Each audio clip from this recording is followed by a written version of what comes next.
Eu aposto que você não sabe o que é um dinossauro. Répteis gigantes, monstruosos, escamosos, Barney, Jurassic Park, extintos. São todos esses termos que vêm à mente quando a gente fala a palavra dinossauro. Mas espera lá, vamos aumentar um pouco esse repertório sobre o tema e dar uma chance pro Rex. Você provavelmente aprendeu na escola que os dinossauros viveram há 65 milhões de anos, eram animais gigantes, foram todos extintos por um meteoro, são répteis e que os parentes vivos mais próximos deles são os crocodilos, certo? Bem, mas talvez a única informação correta aqui seja que dinossauros sejam répteis. A palavra dinossauro foi criada em 1842 por Sir Richard Owen para descrever um novo grupo de animais extintos a partir de ossos de 3 espécies, uma delas com dentes semelhantes a iguanas. A palavra dinossauro é a junção de 2 palavras gregas, deinos, que significa terrível, e sauros, que significa lagartos. Assim nasceram os lagartos terríveis. Mas aqui já existe outro grande erro quando a gente fala a palavra dinossauro.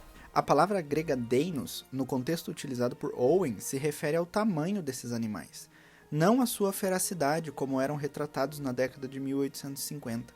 Inclusive, Owen construiu as primeiras réplicas em tamanho natural desses animais e deu um jantar para 12 pessoas dentro de uma escultura. Portanto, dinossauros significa lagartos terrivelmente grandes. A partir de então, mais e mais espécies de dinossauros foram sendo descobertas ao redor do mundo, contribuindo para o entendimento da biologia desses animais. Mas agora presta atenção nessa sequência de eventos. Em 1859, Charles Darwin e Alfred Russel Wallace publicaram o primeiro artigo sobre evolução e seleção natural. Já em 1861, é descoberto o fóssil do Archaeopteryx litográfica, um animal notadamente metade ave, metade réptil.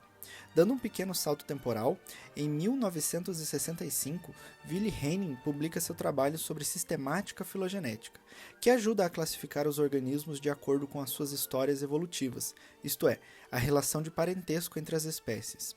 Em 1969, John Ostrom reacende o debate sobre a similaridade entre dinossauros e aves, apresentando um fóssil, o do Deinonychus, esse sim, garra terrível.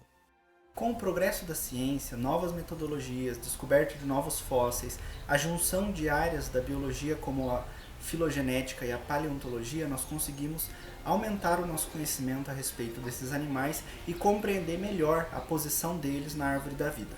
Bem, mas isso não responde ainda o que é o dinossauro e também não responde como aquelas informações anteriores estavam erradas. Preste atenção nessa imagem e veja a posição dos dinossauros em relação aos crocodilos, aos pterossauros, aos mosassauros e aos plesiosauros.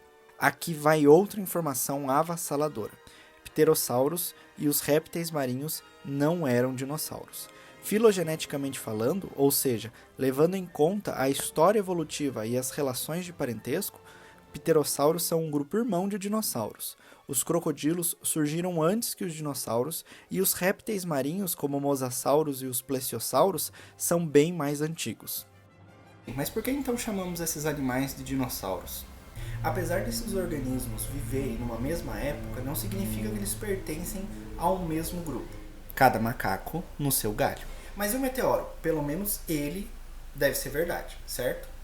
Bem, em partes. Vejamos. Há 65 milhões de anos, um meteoro do tamanho do Monte Everest colidiu com a Terra na região onde hoje se localiza a península de Yucatán, no México, e causou de fato a extinção de vários organismos, inclusive de boa parte dos dinossauros.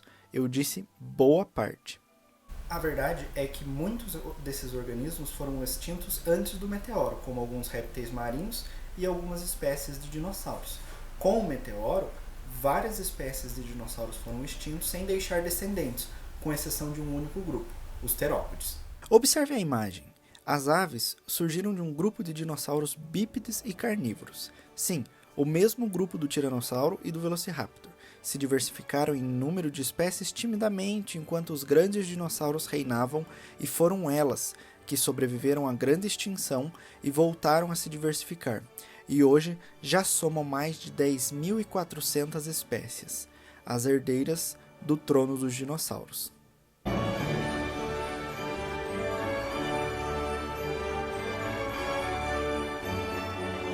Você prestou atenção até aqui conseguiu deduzir que aves e dinossauros têm algum grau de parentesco. Por esse motivo, nós não podemos mais dizer que dinossauros estão extintos.